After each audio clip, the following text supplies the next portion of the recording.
A ver, vamos a meternos de lleno en esto. ¿Cómo nace una ciencia así de la nada? Pues a veces no nace de la tranquilidad y el pensamiento sereno, sino de todo lo contrario, del caos más absoluto. Hoy vamos a ver el nacimiento casi dramático de la sociología, una disciplina que se forjó literalmente en el fuego de la revolución y la crisis. Pensemos por un momento, ¿qué pasa cuando el mundo que conocemos se desmorona? O sea, todo lo que damos por sentado, cómo se gobierna, cómo trabajamos, incluso las creencias más arraigadas, y de repente, ¡zas!, todo salta por los aires. Y ojo, que esto no es una pregunta teórica, fue la cruda realidad del siglo XIX. Porque claro, es que en el siglo XIX tuvimos no una, sino dos revoluciones que lo pusieron todo patas arriba. Por un lado, la Revolución Francesa, que fue una auténtica onda expansiva de caos político por toda Europa. Y por otro, la Revolución Industrial, que cambió la economía de arriba a abajo, moviendo a millones de personas del campo a las ciudades. El resultado es que las viejas seguridades, pues, se esfumaron. Así de simple. Y el resultado de todo esto fue un mundo en crisis. Una sociedad que se sentía, enferma, totalmente desorientada. Los pensadores de la época no veían simples cambios. Lo que veían era desorden, conflicto, una pérdida de norte total. Había una necesidad urgente de entender qué demonios estaba pasando. Si imaginamos la sociedad como si fuera un paciente, estos serían sus síntomas, clarísimos. Por un lado, un caos político que no paraba. Luego, el auge de una economía capitalista que creó una tensión, brutal entre las clases sociales. Ciudades que de repente estaban a reventar, contaminadas.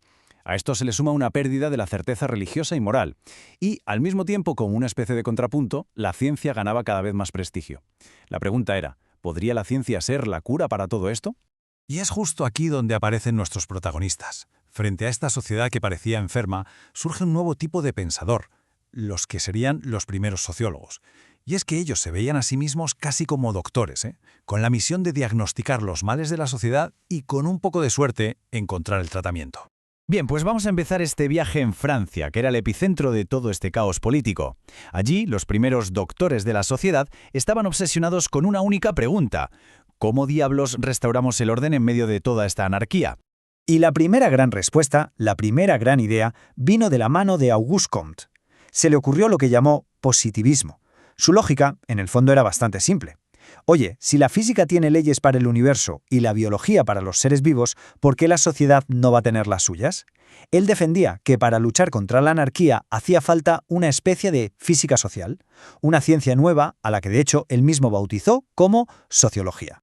Es que Comte pensaba que la humanidad pasaba por tres fases o estadios intelectuales. Primero, el teológico, donde todo se explica por dioses. Luego, el metafísico, con explicaciones más abstractas como la naturaleza. Y finalmente, el estadio positivo, el científico. Él sentía que en su época todavía estaban atrapados entre los dos primeros y que eso era la causa del desorden. La sociología, para él, era la herramienta clave para dar el empujón final y llegar de una vez por todas al orden científico.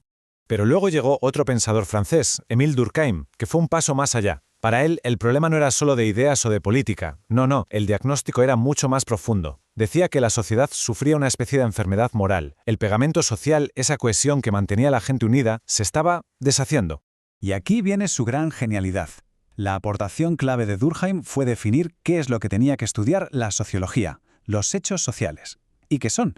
Pues son las leyes, la moral, las costumbres, todas esas cosas que están fuera de nosotros, pero que nos presionan, nos moldean, casi nos obligan a actuar de una forma determinada. Su conclusión es potentísima. La sociedad es mucho más que un montón de gente junta, y por tanto necesita sus propias herramientas para ser estudiada. Venga, pues ahora cambiamos de país. Nos vamos a Alemania. Allí, otros pensadores veían la misma crisis, pero su diagnóstico era completamente diferente. Para ellos, la enfermedad no era la falta de orden. No, la enfermedad era el nuevo sistema económico que se lo estaba comiendo todo, el capitalismo. Y claro, aquí el diagnóstico más potente, el más provocador, vino de la mano de Karl Marx. Para él no había dudas. La raíz de todos los problemas del mundo moderno era una y muy clara. El sistema capitalista está, por diseño, basado en la explotación de una clase por otra. Punto. Su concepto central para explicar esto es la alienación. Marx pensaba que el trabajo debería ser algo que nos realizara, una expresión de nuestra creatividad. ¿Pero qué pasa en el capitalismo? Pues que el trabajador está completamente desconectado de lo que produce, del proceso en sí y hasta de sus compañeros. El trabajo deja de ser algo propio para convertirse en una fuente de opresión. Para Marx, la única cura posible era radical, una revolución que acabara con ese sistema. Pero ojo que no todos en Alemania veían las cosas como Marx. Max Weber ofreció un diagnóstico diferente y, la verdad, quizás está más pesimista. Para Weber, el problema no era solo el capitalismo, era algo más grande, más abstracto, que lo envolvía todo: la racionalización. El mundo moderno, decía, se estaba convirtiendo en una jaula de hierro hecha de burocracia, de reglas, de sistemas eficientes que nos atrapaban.